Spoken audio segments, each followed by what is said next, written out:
श्री शिवाय नमस्तु भयम। दोस्तों, जैसा कि आप सभी लोग जानते हैं कि 3 फरवरी 2026 यानी मंगलवार को पड़ रही है फाल्गुन महीने की कृष्ण पक्ष द्वितीया तिथि। और दोस्तों, यह वह तिथि है जो फाल्गुन महीने में पड़ने वाली सबसे बड़ी तिथि है, क्योंकि यह मंगलवार के दिन पड़ रही है। और हमारे हिंदू धर्म में इसका बहुत ही बड़ा और विशेष महत्व होता है। पूज्य गुरुजी ने कहा है कि अगर कभी भी मौका लग जाए और फाल्गुन महीने की द्वितीया तिथि मंगलवार को पड़ जाए तो आप लोगों को सिर्फ और सिर्फ 11 गेहूं के दाने वाला उपाय तो अवश्य ही करना चाहिए, क्योंकि इन दोनों तिथियों का संयोग बहुत ही कम आता है। इसी के साथ दोस्तों, गुरुजी ने कहा है कि जब भी फाल्गुन महीने की द्वितीया तिथि पड़े तो आप लोगों को सिर्फ और सिर्फ 11 गेहूं के दाने वाला उपाय तो अवश्य करना। यह उपाय इतना खास है कि अगर आपने सही मुहूर्त पर सही क्रिया अनुसार 11 गेहूं के दाने वाला उपाय कर लिया, जो प्राचीन काल के समय का महा उपाय है, तो मान के चलिए दोस्तों, महादेव जी के आशीर्वाद से आपके जीवन का कितना ही बड़ा दुख हो, उससे आपको मुक्ति मिल जाएगी। आपकी कोई भी मनोकामना हो, मान लीजिए आप नौकरी की तैयारी कर रहे थे तो आपकी नौकरी लग जाएगी, आपका बंद पड़ा व्यापार चल पड़ेगा। और दोस्तों, आप जिस बीमारी से आप बहुत दिनों से परेशान थे, उस बीमारी से आपको मुक्ति मिल जाएगी। आपके जीवन में धन आना शुरू हो जाएगा। आपके जीवन में धन आने के नए नए रास्ते खुल जाएंगे। और मान के चलिए दोस्तों, फिर आपको किसी भी प्रकार की परेशानी का सामना नहीं करना पड़ेगा। इसीलिए दोस्तों, 3 फरवरी मंगलवार के दिन आप लोगों को इस वाले उपाय को जरूर कर लेना है। भले ही आपने पूरे साल भर इस उपाय को ना किया हो, पर अगर आपने इस फाल्गुन महीने में पड़ने वाली द्वितीया तिथि के दिन अगर इस वाले उपाय को कर लिया तो आपको इस उपाय को करने का वो फल मिलेगा जिसकी आपने कभी भी नहीं करी होगी। इसीलिए आप लोग इस गेहूं वाले उपाय को एक बार जरूर कर लेना, ताकि आप लोगों के हाथ से ये मौका ना जा सके और आपको इस उपाय को करने का फल मिल सके। दोस्तों, ये उपाय पंडित जी ने अपनी अभी की ही शिव महापुराण की कथा में बताया है, जो इस उपाय को आज हम आपको बहुत अच्छे से समझाने वाले हैं। इस वीडियो को देखने के बाद इस उपाय को समझने के लिए आपको कोई और वीडियो को देखने की जरूरत नहीं पड़ेगी। तो दोस्तों, इस उपाय को आपको कैसे करना है, कब करना है, कहां पर करना, और उपाय को करते समय आपको किन किन गलतियों को नहीं करना है और आपको किन किन बातों का ध्यान रखना है, ये सारी जानकारी हम आपको इस वीडियो में देंगे। तो चलिए भक्तों, उपायों को शुरू करते हैं। अगर आप भी चाहते हैं कि महादेव जी का आशीर्वाद आप पर सदैव बना रहे, तो वीडियो को लाइक करें, चैनल को सब्सक्राइब करें और कमेंट बॉक्स में हर हर महादेव जरूर लिखें। और अपने फायदे के लिए, गरीबी दूर करने के लिए इस वीडियो को पूरा देखकर जाना। यदि आज आपने वीडियो को बीच बीच में से देखा, काट काट कर देखा, तो जीवन में आपको कभी सफलता हासिल भी नहीं होगी। दोस्तों, ये 3 फरवरी मंगलवार द्वितीय तिथि का दिन ये इतना खास होता है, इतना महत्वपूर्ण होता है। देखा गया है कभी कभी बड़े बड़े पूजा पाठ अनुष्ठान से जो मनोकामना पूर्ण नहीं होते, वो 3 फरवरी मंगलवार के दिन एक छोटे से उपाय करने से ही आपकी मनोकामना पूर्ण हो जाती है। अब हम समझते हैं इस वाले उपाय को हमें करना किस समय है। इस 11 गेहूं के दाने वाले उपाय को हमें फाल्गुन महीने के मंगलवार के दिन करना किस समय है। तो देखिए, इस उपाय को करने का जो समय है वो सुबह का समय और शाम का समय है। अब देखिए, यहां पर हम मुख्य रूप से सुबह का समय नहीं बोलेंगे, क्योंकि 3 फरवरी मंगलवार द्वितीया तिथि का दिन है और इस दिन प्रदोष काल के समय का बहुत महत्व होता है। बाकी अगर सुबह के समय भी करेंगे तो भी अच्छा होगा, उसमें कोई भी दिक्कत वाली बात नहीं है।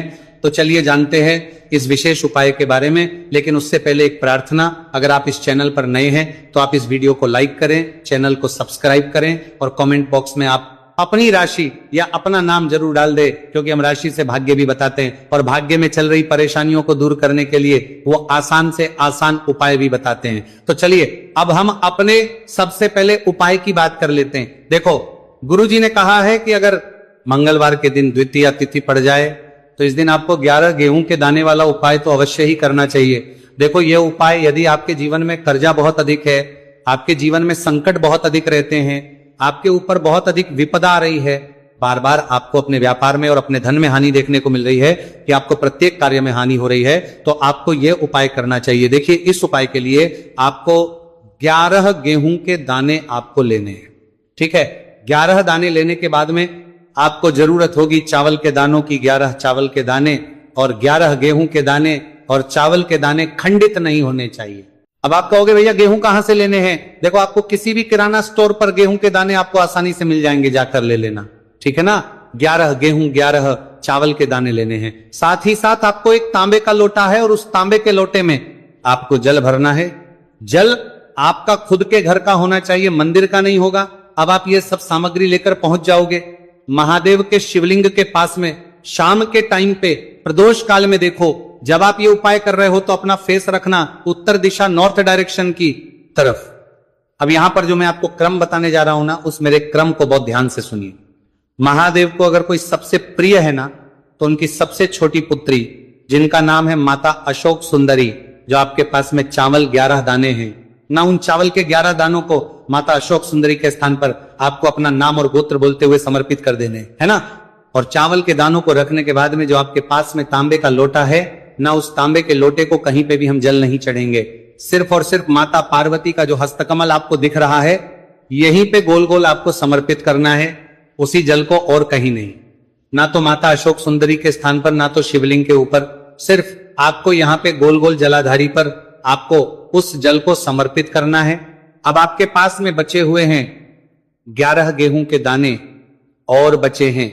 उन्हीं 11 गेहूं के दाने को आपको अपनी मनोकामना, अपने विशेष कहते हुए महादेव के शिवलिंग के ऊपर अगर आप द्वितीया तिथि के दिन प्रदोष काल में समर्पित कर देते हैं, तो आपकी जो भी मनोकामनाएं होंगी, जो भी विश होंगी, महादेव पूरी जरूर करते हैं। अन्न को समर्पण करने से, उस खासकर गेहूं को समर्पण करने से हमारी इच्छाएं पूरी होती हैं। और अगर वह दिन मंगलवार द्वितीया तिथि का दिन हो, तब तो इससे सुंदर संयोग कुछ भी नहीं हो सकता।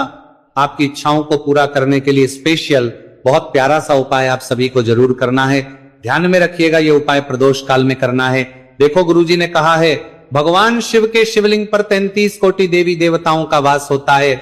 अगर हम शिवलिंग के सामने कुछ भी उपाय करते हैं तो हमारे सभी देवी देवता हमसे खुश हो जाते हैं। ये उपाय आपको अवश्य करना है। देखो, सुबह के टाइम नहीं कर सकते, ठीक है। अब बात करते हैं अगले उपाय की। देखो, इस उपाय के लिए आपको लेना है एक गोल बाती का दीपक। आप चाहे तो मिट्टी का ले सकते हैं, या फिर घर से शुद्ध आटा मढ़कर उसका दीपक आप तैयार कर सकते हैं। इसके बाद आपको लेना है शुद्ध गाय का घी। अगर वो नहीं है तो कोई भी देसी घी इस्तेमाल कर सकते हैं, जिससे आपको दीपक प्रज्वलित करना है। देखो, अब ये सब सामग्री लेकर आपको जाना है प्रदोष काल में आपके घर पर तुलसी जी के घेरे के पास में। देखो, ये उपाय तो आपको अवश्य करना है। देखो, वहां पहुंचकर सबसे पहले वो दीपक आपको प्रज्वलित कर देना है और का 11 बार जाप करना है। उसके बाद आपको अपने सीधे हाथ में थोड़ी हल्दी लेकर उस दीपक में अपना नाम और गोत्र बोलते हुए डाल देना है। उसके बाद माता लक्ष्मी से आपको प्रार्थना करना है कि हे महालक्ष्मी, हमारी सभी दुख तकलीफों को दूर करो। हे महादेव, हमारे सब दुख कष्टों को खत्म करो। इस भावना से आपको ये उपाय करना है। चलिए, अब बात कर लेते हैं दूसरे उपाय की। दोस्तों, आप सभी जानते हैं कि मंगलवार द्वितीया तिथि का दिन समर्पित होता है भगवान महादेव को, या कि माता पार्वती को द्वितीया तिथि का दिन समर्पित होता है। और जब भी हम शिवलिंग के ऊपर कोई भी उपाय करते हैं तो इससे हमें एक साथ भगवान महादेव की और माता पार्वती की कृपा प्राप्त हो जाती है। देखिए दोस्तों, गुरुदेव ने बताया है कि मंगलवार के दिन किया जाने वाला यह सबसे खास और सर्वश्रेष्ठ उपाय है। 7 चने की दाल लेनी है। देखिए, आप 7 चने की दाल भी ले सकते हैं, या फिर 11 भी ले सकते हैं। 21 या फिर 108 चने की दाल ले सकते हैं। यदि आप 21 चने की दाल लेते हैं तो यह आपके उपाय के लिए अत्यधिक सर्वोत्तम होता है। तो इस प्रकार से आप कम से कम 7 चने की दाल ले सकते हैं, और अधिक से अधिक आप 108 चने की दाल ले सकते हैं। अब देखिए, इसी के साथ में आपको मात्र 1 लोटा शुद्ध जल लेना होगा तांबे के पात्र के अंदर अपने ही घर से, और साथ ही में आपको मात्र 1 से 2 गू के टुकड़े भी लेने हैं। देखिए, मंगलवार द्वितीया तिथि का दिन भगवान महादेव को होता है। आपको ये जो सारी सामग्रियां हैं, इन्हें लेकर के पहुंच जाना है भगवान शिव के मंदिर में। इस उपाय को आप सुबह से लेकर के शाम तक किसी भी समय में कर सकते हैं, लेकिन यदि आप शाम के समय इस उपाय को करते हैं तो यह उपाय आपके लिए और अधिक सर्वोत्तम होता है। तो यदि आपको प्रदोष काल के समय में मिल जाता है तो फिर आप प्रदोष काल में भी कर सकते हैं, या फिर आप पूरे ही दिन में किसी भी समय इस उपाय को कर सकते हैं। शिव मंदिर पहुंचने के बाद सबसे पहले तो आपको दक्षिण दिशा में बैठ जाना है। उत्तर दिशा की तरफ आपको अपना मुख में कर लेना है। लेकिन यदि शिवालय में भीड़ है, शिव मंदिर में भीड़ है, तो फिर आप किसी भी दिशा में बैठकर इस उपाय को कर सकते हैं। तो देखिए, सबसे पहले आपके पास जो गुड़ के टुकड़े हैं, जो आप गुड़ के टुकड़े लेकर के आए थे, उन्हें आपको शिवलिंग के सामने ही,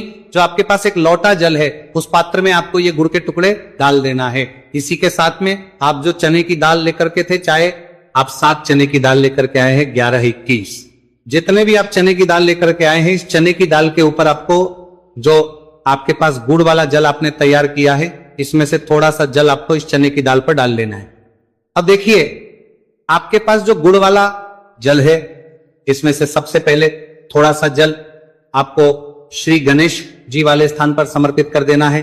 श्री शिवाय नमस्तु भयम इस मंत्र का जाप करते हुए फिर थोड़ा सा जल आपको श्री कार्तिकेय जी वाले स्थान पर समर्पित करना है। श्री शिवाय नमस्तु भयम इस मंत्र का जाप करते हुए फिर थोड़ा सा जल आपको माता अशोक सुंदरी वाले स्थान पर भी समर्पित करना है। श्री शिवाय नमस्तु भयम इस मंत्र का जाप करते हुए फिर थोड़ा सा जल आपको माता पार्वती के हस्त कमल पर समर्पित करना है और आपको श्री शिवाय नमस्तु भयम इस मंत्र का जाप कर लेना है। अब देखिए दोस्तों, आपके पास जो सा जल और शेष बचेगा, इसमें से आपको केवल थोड़ा सा जल शिवलिंग पर अर्पित कर देना है और अंत में आपको उस पात्र में थोड़ा सा जल और शेष बचाना है। पूरा जल आपको शिवलिंग पर अर्पित नहीं करना है, अंत में आपको थोड़ा सा जल और शेष बचाना है।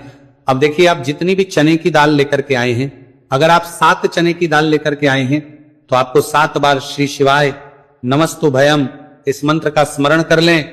यदि 11 चने की दाल लेकर के आए हैं, तो फिर आपको 11 बार इस मंत्र का जाप करना है। जितनी भी चने की दाल लेकर के आए हैं, उतनी बार आपको श्री शिवाय नमस्तु भयम इस मंत्र का जाप करना है और फिर आपको ये जो चने की दाल है, इसे शिवलिंग के ऊपर ही समर्पित कर देनी है। लेकिन आपको ये चने की दाल बृहस्पतिश्वर महादेव का स्मरण करते हुए ही शिवलिंग पर अर्पित कर देनी है और आपको अपनी मनोकामना को भी बोल देनी है। आप जो भी मनोकामना है, चाहे वो धन प्राप्ति को लेकर हो, नौकरी से संबंधित हो और विवाह से संबंधित हो, या फिर आपके मकान जमीन जायदाद से संबंधित हो, चाहे ग्राहक क्लेश से संबंधित हो, या फिर किसी भी प्रकार की जो मनोकामना है, उसे आपको बृहस्पतिश्वर महादेव से परिपूर्ण करने की प्रार्थना कर लेनी है। और इसके बाद आपके पास जो पात्र के अंदर थोड़ा सा से जल और बचा हुआ था, इसे भी आपको धीरे धीरे भगवान शिव की पर ही अर्पित कर देना होगा। श्री शिवाय नमस्तु भयम इस मंत्र का जाप करते हुए पूज्य गुरु जी कहते हैं कि फाल्गुन महीने का मंगलवार द्वितीया तिथि को जो भी व्यक्ति इस प्रकार से यह चमत्कारिक उपाय कर लेता है, तो